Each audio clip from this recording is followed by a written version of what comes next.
Assalamualaikum. Selamat petang semua. Hari ini bersama-sama saya dengan saya lagi. Okey, dalam slot kita ni, The Mummy Diaries. Okey, hari ni kita punya slot The Mummy Diaries yang ke-51. Okey, so 51 hari ni title kita adalah title yang masih dalam kandungan untuk para ibu. Okey, so sekarang macam kita cerita The Mummy Diaries ni, setiap kali kita akan ceritakan tentang perkembangan daripada ibu mengandung sampai ibu tu dah trimester pertama, kedua, ketiga dan juga dah ada baby, ikut fasa-fasa dan milestone baby itu. So here's who's with me today. Selamat petang. Kita punya topik hari ni, kita nak cerita tentang perubahan badan mami semasa mengandung. Okay, so dekat dalam slot kita yang ke-51. Okay, kejap saya nak tengok kalau kita boleh dengar. Boleh dengar tak suara? Hopefully everything is okay. Boleh tak pinjam device kejap? Pinjam device kejap nak tengok live ataupun yang tu. Okay, so hari ni topik kita this one. Okay, ini dia topik kita, perubahan badan mami semasa mengandung. Okay, so pada para ibu yang sedang dalam trimester pertama ataupun sedang dalam planning untuk ada baby, this is the right time for you to actually listen to our sharing, because it is really beneficial when you listen to it from the beginning. Okay, so daripada awal lagi dah plan, kita boleh bantu anda, bantu mami-mami semua untuk bersiap sedia untuk pergi ke fasa pregnancy tu, ataupun sekarang yang tengah pregnant tu, mungkin anda akan lebih faham, okay, tentang proses ni, tentang perubahan dalam badan kita ni. Okay, so dalam Mummy Diaries ni selalunya setiap hari Khamis kita akan kongsikan. Sepatutnya slot ni adalah slot lebih awal, tapi kita terpaksa tundakan sedikit. Tapi tak apa, kalau misalnya anda baru join, bagi yang baru join ataupun terjoin nanti dah halfway, saya akan remind lagi, anda boleh pergi ke sini, YouTube Gugu Malaysia. Okay, so dekat dalam YouTube Gugu Malaysia, kita akan ada slot The Mummy Diaries, which is actually satu folder kita letak dekat dalam YouTube. Anda boleh tengok, mami boleh klik dekat The Mummy Diaries, ada macam-macam info kat situ. Okay, so daripada The Mummy Diaries tu, nanti boleh pastikan subscribe. Okay, mami semua subscribe ke Mummy Diaries kita punya session, which is actually subscribe to the whole YouTube channel. Every week nanti anda akan dapat info-info menarik. Okay, kita akan sentiasa kongsikan dari minggu ke minggu. Dan lepas pada ni banyak lagi kita nak kongsikan, macam contohnya macam mana cara-cara nak handle masa anda dalam pantang, macam mana handle baby. Kalau bukan The Mummy Diaries pun boleh tengok slot-slot lain yang ada dekat dalam YouTube Gugu Malaysia. Okay, so sekejap nak dengar checking out. Give me a few minutes.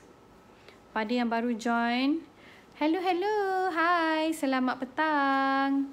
Okay, slot kita dia memang tergendala seketika. So kalau anda ada message, dia macam delete sedikit. So kalau anda message ke, mami message ke apa, kalau terlambat sikit, maafkan saya. Nanti saya akan try to reply. Okay, sekejap. Tak boleh buka lah. Minjam your device lah. Tak boleh buka. Okay, so minggu ni kita nak cerita tentang perkembangan badan mami waktu dekat tengah pregnant ni. Okay, tengah mengandung. Apakah perubahan-perubahan dia? Okay, just a quick one today. This is very simple. Sharing yang very simple daripada kami. Daripada saya hari ni. Simple sahaja. So, kami tu sebenarnya adalah kerana Tim Gugu is involved in the whole process of the Mummy Diaries. Daripada content writer, ke designer, ke semua-semua untuk membantu menghasilkan sekejap. Tak boleh ni lah. Tak boleh login. Tolong jap. Sorry. So daripada content writer ke designer ke semua, memang kita akan pastikan kita bagi yang terbaik untuk mami-mami semua. Kalau ada para daddy pun welcome. Okay, so yang pertama, apakah tips kita yang pertama untuk pastikan perubahan badan, nak adapt dengan perubahan, apakah yang akan terjadi? Poin pertama, apakah yang akan terjadi yang anda akan nampak ketara bila kita nak cakap pasal perubahan badan mami. Okay, so apakah yang paling ketara? The first one would be pertambahan berat badan. Okay, confirm punya set dalam minda berat badan tambahan tu penting untuk kandungan yang sihat dan akan hilang lepas bayi dilahirkan. Okay, ataupun ada orang-orang macam saya yang dia tak open hilang sangat, dia hilang waktu pantang, lepas tu dia mai balik. Okay, itu kerana tidak exercise. Okay, bila kita dengan baby, kita sibuk, sangat-sangat sibuk dengan anak-anak lain. So, kita kurang exercise, kurang cari masa untuk exercise. Okay, so kalau kita bagi tahu dalam mindset kita, badan yang kita naik tu sebenarnya adalah weight baby. So, it's okay, kita jangan risau. Especially for those who are very, very conscious over your body. Okay, nak pastikan memang badan sentiasa sihat. Okay, so apa yang anda perlu buat, nak pastikan, okay, bila berat badan kita cakap is okay sebab baby ni, tak semestinya dia okay sangat kalau tanpa kita buat apa-apa. Okay, so dia kena juga kita usaha untuk pastikan berat badan tak boleh masuk. Kita pastikan berat badan kita tu adalah berat badan yang sepatutnya. Okay, so sebagai ibu yang mengandung, apakah berat badan yang sepatutnya? Macam mana nak dapat berat badan yang sepatutnya? Okay, so apa contohnya gambar yang kita tunjuk tadi tu kan? Itu memainkan peranan yang penting sebenarnya gambar ni. Okay, gambar yang kita tunjuk tadi ni. Ni. Okay, sebenarnya yang paling penting tumpukan perhatian kita pada makan makanan yang berkhasiat. Lots of veggies, lots of greens in your diet. Okay, makan makanan yang ada banyak-banyak vitamin. Kurangkan makan makanan yang ringan. Okay, kurangkan makanan yang ringan, makan makanan kedis ke, makan benda-benda yang tak sesuai ke, Maggi ke, sebab kita selalu rasa alamak dia ni balik. Sekejap. Tak boleh.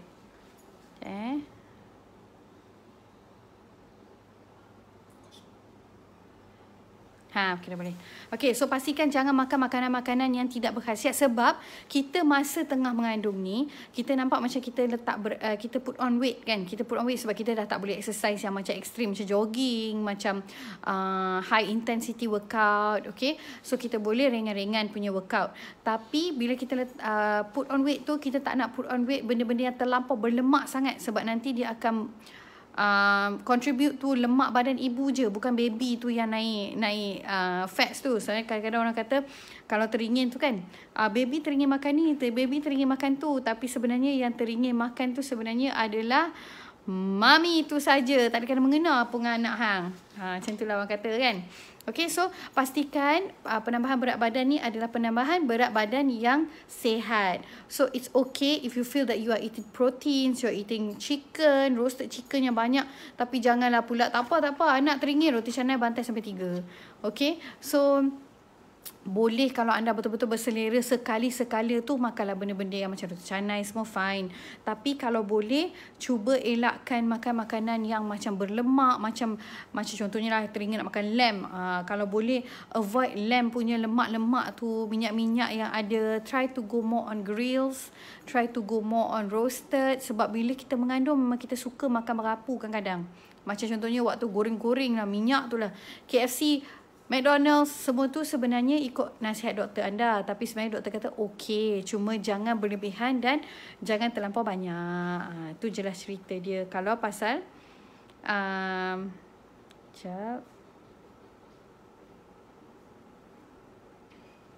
isu dengan Facebook, sorry. Sekejap ya.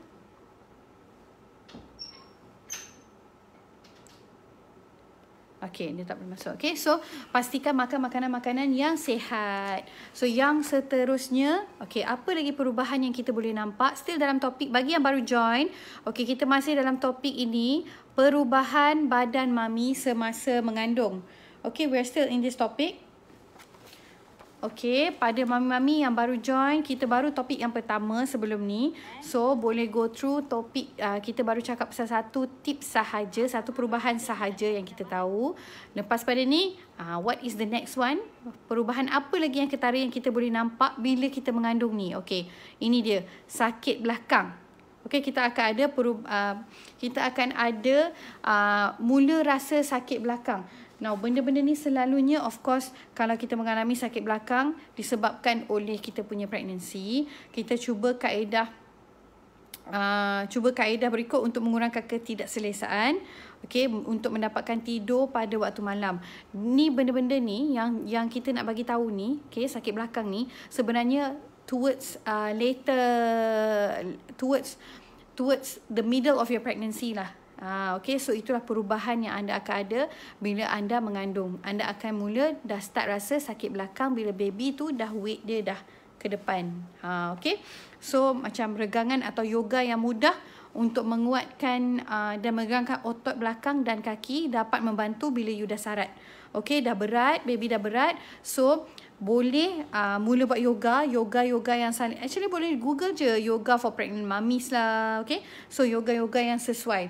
Manjakan diri, the next one, manjakan diri dengan memberikan urutan dan merehatkan, melonggarkan otot belakang yang tegang. Do you know that you can actually go for special massage during pregnancy? Saya sebenarnya tak tahu masa dua anak. Padahal ada dua anak, I don't know why I missed this information. The first child, I knew I can go for a massage. The first child, I didn't know. The second child, I knew but I was scared. So, sebab saya tahu saya tak jumpa masseuse yang bagus, saya tak jumpa therapist. So, saya tak pergi untuk massage sebab saya rasa skeptical. Saya takut apa-apa jadi pada kandungan baby. Okay. Tapi the third baby, sebabkan saya penat bekerja dan juga saya ada anak-anak lain yang lebih besar dan juga mungkin adalah pregnancy yang ketiga and also age factor. So bila kita bukan 20s ni, kita dah 30s, kita kena jaga lebih sikit. Nak kata perubahan beza banyak sangat untuk saya, tak adalah banyak perubahan sangat, sama je. Okay, tapi dia rasa macam sangat-sangat cepat letih. Itu je lah, cepat rasa letih. So sebab kita dah handle yang pertama, yang kedua, lepas tu nak handle pregnancy lagi. So what you have to do is you can actually go for a massage. Massage tu sebenarnya normally pregnant ladies kita akan baring ikut tepi sahaja. Dia akan massage dan dia tak akan massage bahagian perut dan dia tak akan tekan point-point. Massage pregnancy ni lebih kepada on the surface sahaja untuk melegakan kita punya urat-urat kaki, dan dia tak akan tekan tau. Dia tak akan tekan urat-urat mengembang kita tu, dia tak akan tekan. Dia akan just sapukan, gosok, ataupun dia akan adalah teknik dia untuk merawat kita punya badan. Dan lepas tu memang power lah. Lepas daripada massage tu memang you akan rasa sangat-sangat selesa, sangat-sangat sedap. Okay, so itu adalah tips yang saya boleh kata saya sendiri dah buat, especially pada sakit belakang. Okay, kita akan ada sakit belakang bila kita mengandung, baby dah makin besar. So bolehlah pergi consider untuk urut dengan mereka yang pakar, yang masseuse yang ada experience. Jangan just pergi dekat mana-mana suka hati cakap saya boleh urut, tapi sebenarnya gives more harm than good. Okay, so bahaya, tu sangat bahaya. So satu lagi, apa yang anda boleh buat bila dah perubahan hamil ni kan, kita ni lebih kepada bukan baru-baru mengandung lah. Whatever we're sharing is actually lebih kepada dah towards berat. Okay, dah berat mengandung, kita dah sarat mengandung sikit. Okay, so apa yang anda boleh buat is anda boleh baring ke tepi, baring mengiring. Sideways, tidur sideways dan letakkan bantal antara dua belah lutut kita, okey, untuk sokong badan kita. So kalau nak lagi best, anda boleh pakai pregnancy pillow yang bentuk C lah, dia ada bentuk-bentuk macam-macam lah, memang best. Tapi saya warning awal-awal, jauhkan daripada suami. Sebab kadang-kadang bila kita terlepas kita punya bantal tu, mereka akan curi. Sebab bantal tu best. Okay, mereka akan curi dan mereka akan buat tak tahu dan mereka akan tidur seolah-olah mereka adalah owner of bantal tu. Jadi, berhati-hati. Okay, kalau nak pakai bantal mengandung, pastikan jauhkan daripada suami. Okay, alright. Okay, I'm just kidding. Tapi betul, kalau pakai bantal tu memang sangat-sangat selesa. apparently masa anak saya yang ketiga ni, jangan kata suami, saya juga, saya panggil dia bantal donat. Sebab saya beli bantal tu dia macam panjang, dia bukan yang bentuk stiff, dia lembut juga, tapi dia boleh melingkar-lingkar. So itu juga bantu untuk masa kita mengandung, dan juga dia bantu untuk kita menyusu baby nanti. Dia boleh letak dekat tulang belakang supaya tegak posture kita, dan juga baby tu di bawah. Bantal di bawah tangan. Okey, tapi masa mengandung, jangan kata bapa, anak pun, anak lelaki saya especially suka sangat berlingkar dalam tu. Tiba-tiba saya tengok mana bantal donat saya dah hilang. So it is really recommended kalau anak-anak, suami pun suka, apatah lagi untuk anda. Okay, so do get that kind of pillow, pregnancy pillow, C-shape ke, ada banyak-banyak shape. Saya sarankan ambil yang panjang tu terus, daripada leher sampai bawah, masuk dekat kaki, kita boleh dakap dia sekali. So tengok gambar nanti. Saya tak sempat pula nak preparekan gambar macam mana pregnant mummy boleh pakai bantal-bantal bentuk C tu. Okay, so nanti you boleh google just C pillow shape for pregnant mummies ke. Okay, saya panggil dia bantal donat.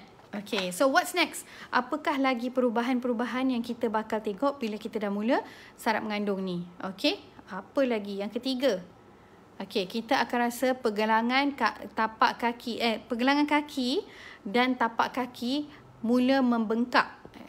Okay, ini sebab kadang-kadang orang cakap is due to water retention. Okay, water retention, ataupun kadang-kadang urat kita mula mengembang, mula dirasa macam macam kaki kita macam berat tau. Macam Bigfoot. Okay, so badan yang membendung lebih banyak cecair masa kita hamil mungkin akan mengalami bengkak di kaki, pergelangan kaki atau tapak kaki, edema. Okay, terutamanya masa trimester ketiga. So kita dah cakap pasal the third trimester. The good thing is sometimes dia takkan terjadi pada semua orang. Tak semua orang akan alami ni. Ada orang yang akan alami kaki bengkak yang tak boleh jalan. Ada yang sampai kasut pun tak boleh nak pakai sebab kaki dia memang membengkak. Tapi lepas dia deliver nanti dia surut back to normal. Tapi ada orang yang tak ada experience macam tu. So it depends on your body. So apa yang kita cerita ni kadang-kadang dia lain-lain lah untuk setiap body. Okay, so elakkan berdiri terlampau lama. Okay, jangan berdiri terlampau lama. Have breaks in between shopping time. Sekarang ni pandemik memang kita tak keluar sangat kan. So kalau macam kata nak menguruskan something ke, nak buat kerja rumah ke, jangan berdiri terlampau lama. Ataupun kalau boleh duduk. Okay, duduk dan angkat kaki. Angkat kaki, rest your foot. Guna foot rest bila you duduk supaya darah kita tu turun daripada atas ke bawah. Okay, kita tak nak dia asyik daripada atas ke bawah, dia nak daripada bawah slanting balik. Okay, so pakai kasut yang selesa juga. Pastikan pemilihan kasut tu sangat penting. Bukan di luar rumah saja, tapi di dalam rumah. Walaupun kita PKP, tapi kita masih perlukan kasut yang selesa untuk ibu mengandung di rumah. Kan ada those fluffy shoes, ada those thick rubber shoes, apa-apa yang tak bagi kita wobbly lah. Kita ni cepat jatuh. Kita ni cepat macam wobble-wobble sikit kan.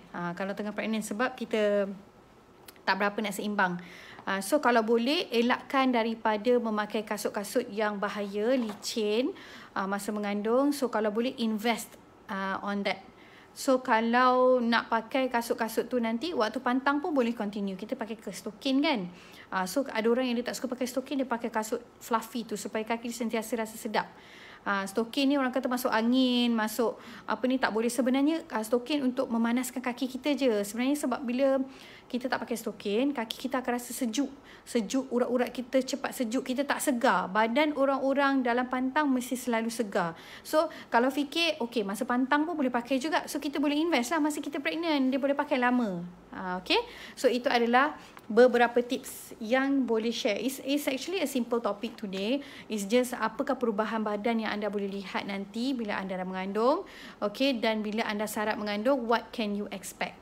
Alright. Okay, kita ada lagi beberapa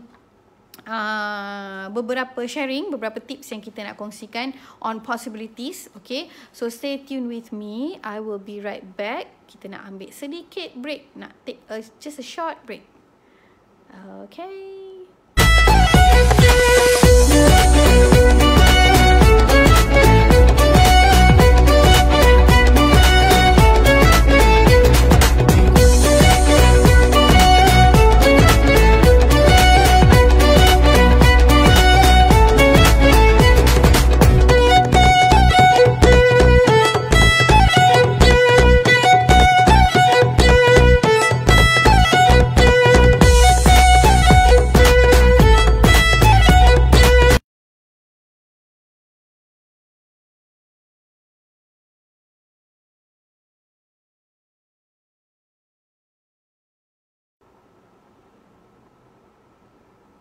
Okey. Sempat berehat sekejap, minum air. Tadi tu saya baru playkan Tungku Ibu. Okey, Tungku Ibu. Siapa yang dah tengah mengandung sekarang, dah boleh scout out, dah boleh mencari-cari barang-barang yang boleh bantu anda untuk berpantang nanti. Sebab bila kita dah pregnant, so jadikan tema hari ni yang kami kongsikan ni supaya jadi reminder juga untuk mami-mami yang belum mencari barang berpantang tu. Make this be your reminder. Sebab hari ni kita kongsikan tentang ibu. Okay, nanti banyak lagi tips. Nanti dah start cari barang baby pula. So sementara kita kongsikan remind anda tentang barang berpantang ni. Okay, sekejap ya, tengok.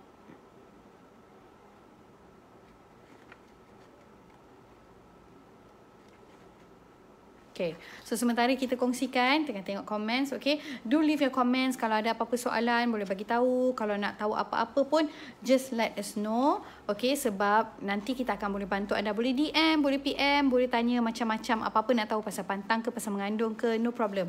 Okay, so tadi yang saya kongsikan itu adalah Tungku Ibu. Barang-barang yang boleh anda start cari waktu kita tengah mengandung ni, especially tengah dalam trimester ketiga. So dah boleh cari dah barang-barang berpantang. 7 bulan ke atas, please do so.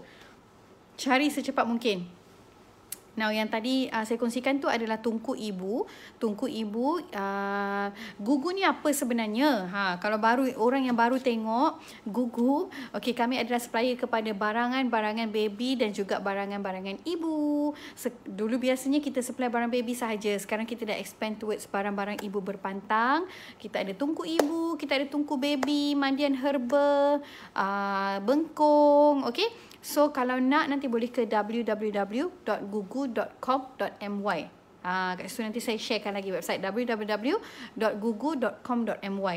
So boleh pergi ke sana untuk tengok macam-macam. Kita tengah ada 3-day special sekarang on sweater. Kalau tahu Gugu, mesti tahu our best seller is always Bedong Modern Baby Zip Sweater. Zip Sweater sekarang tengah ada special promo. Pergi ke website. Nak find out, pergi ke website. Okay, alright, so let's get on to our next one. Topik yang the next one is actually sama juga lagi. Kita masih bercerita tentang perubahan badan mami semasa mengandung. Bagi yang baru join, kalau misalnya anda dah terlepas, dah separuh jalan, nanti boleh pergi ke Gugu Malaysia punya YouTube channel, and you can also subscribe ke YouTube channel Gugu Malaysia. Dekat situ nanti, dekat dalam The Mami Diaries punya slot ni, kita cerita macam-macam tips. So anda boleh tengok yang ini adalah Mami Diaries slot ke-51. Okay, title ni boleh tengok nanti di YouTube. So dalam sehari ke 2 hari macam tu, our team will actually uploadkan video ni dekat YouTube. So jangan lupa subscribe ke YouTube Gugu Malaysia. Kalau tak subscribe, nanti tak ingat bila ada notification yang baru sampai dari kami. Okay? Alright, so let's move on to the next one. Apa lagi yang kita boleh kongsikan? The next one, tadi kita dah kongsikan 3. Okay, this one. Apa lagi perubahan yang bakal ada pada ibu-ibu yang sedang mengandung? Okay, ni sangat-sangat common. Gatal-gatal pada kulit. So kalau you terasa ada gatal-gatal pada kulit, itu bukan perkara yang luar biasa sangat. Okay, sebab bahagian perut dengan bahagian kita punya stretchability. Okay, kita nak prepare untuk breastfeeding. So dia akan stretch, dia akan ada stretch marks. So regangan tu, perut kita nak prepare ada baby, susu nak prepare ada susu, nak prepare apa lagi, kebanyakannya regangan di situ je lah. Okay, so dekat breast area, dekat perut akan sentiasa ada masalah regangan. Okay, so itu akan menyebabkan kita rasa gatal-gatal kulit. So setengah wanita hamil juga, bawah tapak tangan, tapak kaki diorang juga jadi merah. Macam certain people, apa-apa yang macam I used to have gatal-gatal kulit dekat bahagian atas ni. Dekat bahagian atas ni. Kalau dia berlipat kan, tangan berlipat je kan, nanti cepat sangat rasa gatal-gatal, ruam, merah. And dia concentrate dekat situ je. Tak tahu kenapa. So it's actually depending on the hormones, hormonal changes kan. Pregnancy ni semua pasal hormonal changes. Okay, so ada orang yang tak pernah dapat eczema, boleh dapat eczema. Ada yang dapat eczema temporary, waktu pregnant sahaja, kulit dia gatal-gatal. I have had such sensitive skin, and not just me, I've had from a lot of mummies. Bila mengandung, diorang ada super sensitive skin, panas sikit rashes, rasa gatal-gatal sikit, rasa panas sikit ke ataupun rasa tak selesa, naik ruam. It's because of the high hormone punya content dalam badan kita. So itulah yang kita kena lalui. Itu adalah benda-benda yang kita kena lalui sepanjang 9 bulan. Okay, jihad. Okay, so untuk mengurangkan rasa tidak selesa, elakkan mandi dengan air panas katanya. Okay, gunakan sabun yang lembut dan lembapkan kulit. Lotion pun semua jangan pakai yang ada scented. Kalau boleh pakai benda-benda yang tak ada scent. Okay, kalau boleh unscented and non-chemical. Waktu ni lah waktu yang terbaik untuk anda pakai minyak, okay, oil, baby oil. Kalau nak pakai baby oil pun boleh. Kalau nak tengok nanti ada di website Gugu. Normally website Gugu ni, baby oil ni sebenarnya untuk baby. Tapi sebab dia highly concentrated oil, the baby oil that we have, so elok sangat kami syorkan kepada ibu-ibu untuk pakai di kawasan regangan kulit tu. Sebabnya bila meregang dan kulit tu kering, dia punya stretch marks tu akan permanent. Kadang-kadang kalau you nak jaga, awal-awal daripada 3 bulan je, saya nasihatkan sangat-sangat as early as 3 months dah mula pakai bukan lotion sahaja tapi lebihkan oil. Oil is more concentrated as opposed to cream and balms. So oil dia lebih, moisture level dia lebih tinggi. So start pakai oil di perut, okay, di breast area. Start pakai sebab kita cakap pasal susu kan. Adanya susu ni dalam badan, masa perubahan badan kita mengandung tu dalam 6 bulan ke atas, kita dah boleh start hasilkan susu. Kita dah boleh start hasilkan susu. Ada orang yang lagi awal, ada orang yang dia lambat sikit. So bila kita dah boleh start hasilkan susu, kita akan ada perubahan pada badan kita, of course, okay. Pada breast area kita, so akan lebih sensitif, akan lebih cepat gatal-gatal kalau regangan kulit. Sebab dia nak prepare for milk production. Alright, so itu semua akan menyebabkan kita rasa nak kata tak selesa tu tak, dia lebih kepada adjustment yang kita kena go through. Macam itulah lebih kurang. Okay, so biasanya kalau kita nak tambahkan susu, okay, waktu kita mengandung bukanlah masa yang sesuai untuk kita tambahkan susu. Tapi masa kita dah melahirkan baby, okay, at least masa tu kita dah biasa pakaikan cream dan lotion. So bila kita dah ada baby nanti, dan kita akan ada perubahan pada breast area kita, susu ada full. Bila dia full, susu berubah.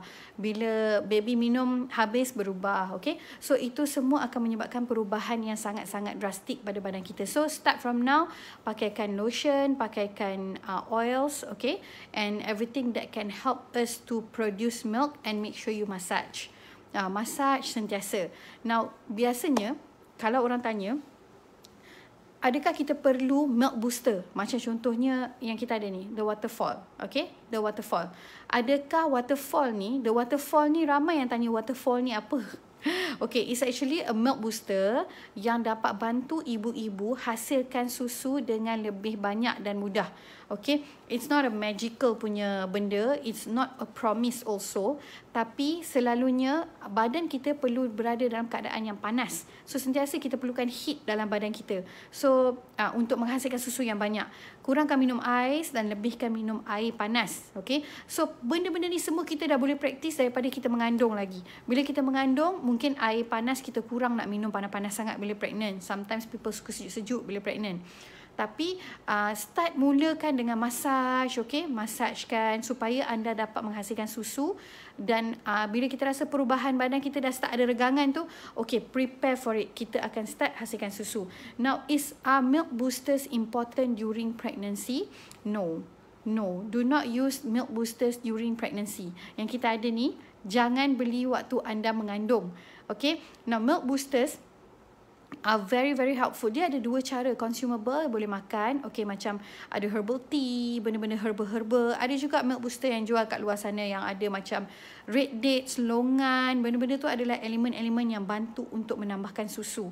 Fennel, okay, basil. So benda-benda macam tu sangat-sangat membantu untuk menambahkan susu.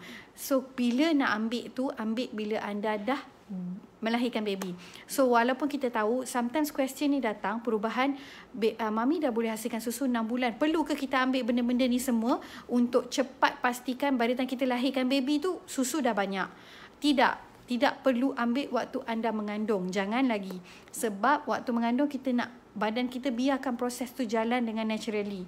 Saya faham memang isu susu ni isu yang sangat-sangat stressful pada ibu-ibu. So ada ibu yang dia dah knowledge dia dah tinggi. Dia dah tahu yang bila mengandung susah nak hasilkan susu. Alhamdulillah sekarang mami-mami kita dah banyak knowledgeable. Okay, so bila macam tu ramai juga yang akan bertanya, waktu mengandung ni nak kena pastikan kita boleh hasilkan susu daripada sekarang ke? Sebab takut nanti bila kita dah deliver baby, kita tak boleh nak hasilkan susu lagi. Okay, so tidak, naturally susu akan datang bila baby kita minum susu. Ada supply, ada demand, adalah supply. Ada barang tu diperlukan, keluarlah susu tu. Okay, so tapi memang kita perlukan bantuan seperti milk booster sebab kadang-kadang tak semua badan menghasilkan susu yang sama. Okay, so milk booster ni dia yang makan ada, yang the one that we have is actually untuk sapu. So bila you dah sapu dekat bahagian chest area you, okay, avoid area baby minum susu semua, avoid. Bila you dah sapu, dia akan panas-panas. So dia ada instruction dia. I have here with me an example, saya tunjuk contoh. This is our waterfall. It's called the waterfall.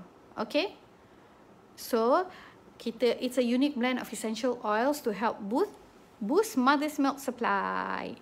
Alright, ingredients dia ada fennel, ada basil, ada lavender untuk bagi bau wangi, dan juga the base is actually coconut oil. It's totally organic.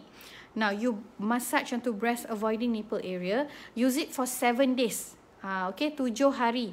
Take a few days break and continue again. Lepas tu sit back, relax and imagine waterfall coming. Kenapa kami namakan nama dia waterfall? Sebab nak bagi imagination kepada para ibu that bayangkan susu anda banyak meriah untuk anak. InsyaAllah nanti anda akan rasa semangat. Okay, so this is how it's just a roll on. Dan Masya Allah, bau dia memang sangat-sangat best. Kalau saya pakai jadi perfume pun sedap. Okay, so bau dia sangat best. Alright, so do not use this when you are pregnant. So walaupun saya tahu perubahan badan, you nak actually badan you boleh hasilkan susu, tapi tunggu lepas dah deliver baby nanti. Okay, alright, so itu perubahan-perubahan yang akan ada. Anda akan mula hasilkan susu. So gatal-gatal pada kulit ni semua related. Gatal pada kulit ni berkenaan dengan regangan, kesan-kesan regangan. Now the next one yang kita akan cakap ni pun kita akan cakap juga tentang kesan regangan. Sekejap. Okey. Sekejap ya. Okey. Ni dia. Okey, kesan regangan. Kesan regangan. Setengah ubat sapu tak selamat untuk digunakan semasa hamil. Okey, dan juga waktu menyusukan bayi. Setengah-setengah ubat sapu tu tak sesuai. So, sila dapatkan nasihat daripada doktor sebab kadang-kadang ada ubat-ubat sapu, ubat kesan regangan ni diorang cakap boleh hilangkan stretch marks, boleh hilangkan macam-macam, okey. Tapi jangan pakai suka hati, bahaya. So, pakai minyak-minyak yang organik macam yang kita ada ni, contohnya yang ini base dia coconut oil. Kenapa kita buat guna base coconut oil? Sebab it's actually organic coconut oil. Virgin coconut oil pun ada, ramai yang boleh pakai.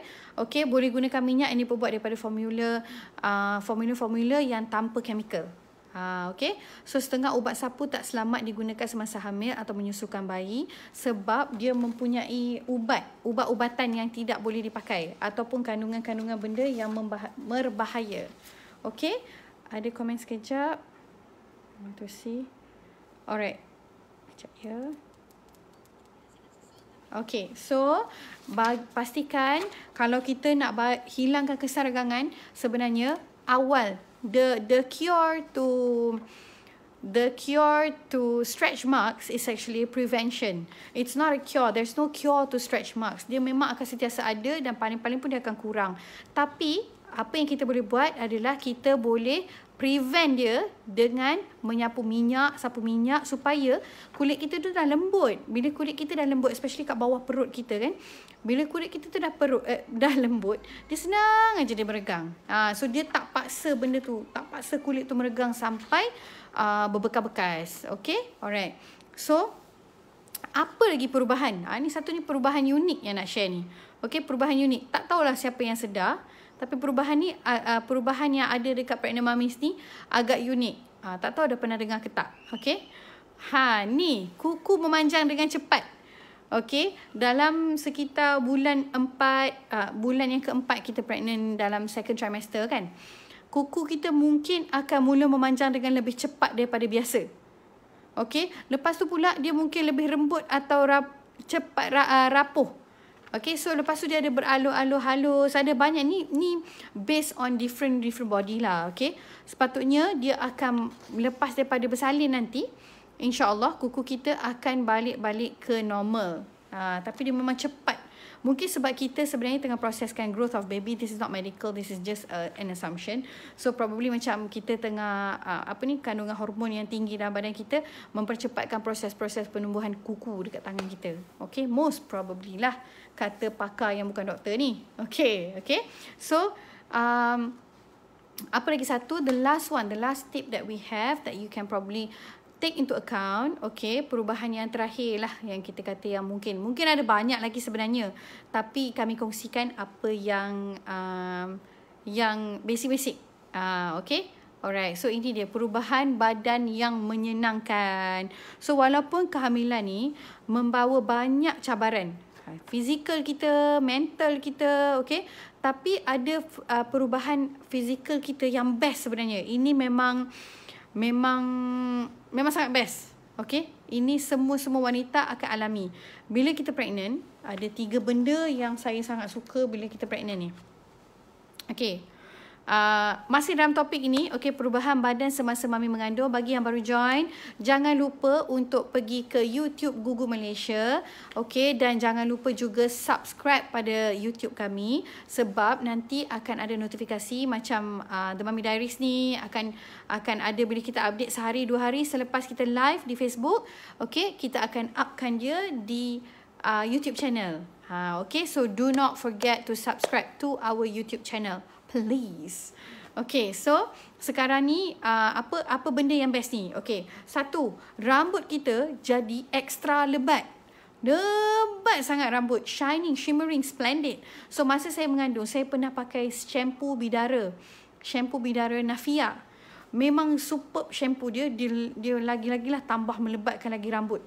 Anak-anak rambut tumbuh, rambut lagi best. Okay, so lepas pada beberapa, macam saya dah habis pregnant tu, saya dah habis pantang, saya terjumpa dengan owner Nafia ni di dalam circle yang sama.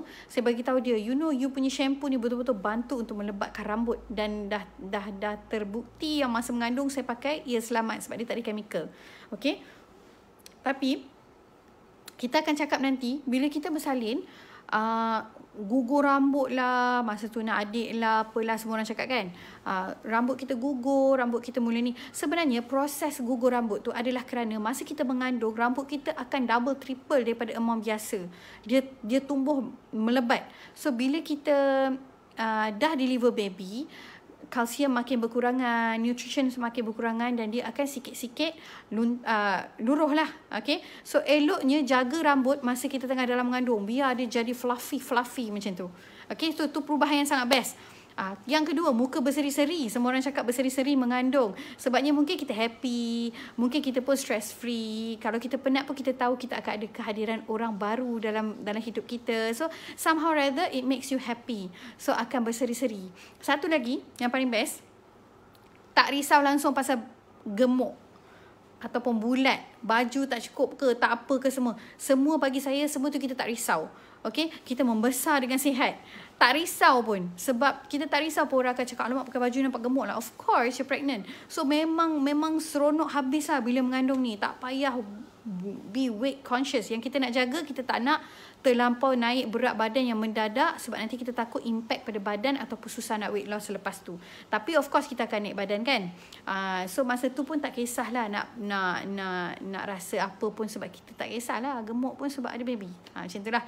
So bila dah deliver ni barulah mula stress, nak makan lebih sikit, alamak takut nanti naik badan, alamak. Macam tu. Okay, so itu sahaja daripada saya hari ni. Kita dah kongsikan dengan anda 7 perubahan-perubahan yang mungkin anda akan lalui sewaktu anda mengandung ni. Okay, so nanti tune in to the Mummy Diaries next week, next Thursday. Meanwhile, memang Gugu akan live hari-hari. Selalunya kalau tengok Cik Shikin akan live, kadang-kadang saya akan live di Facebook dan IG Gugu Malaysia. Do follow us and subscribe to our YouTube channel as well. Akan ada macam-macam information. Alright, so itu saja daripada saya hari ini. Nanti kita akan kongsikan lagi. Bye. Assalamualaikum.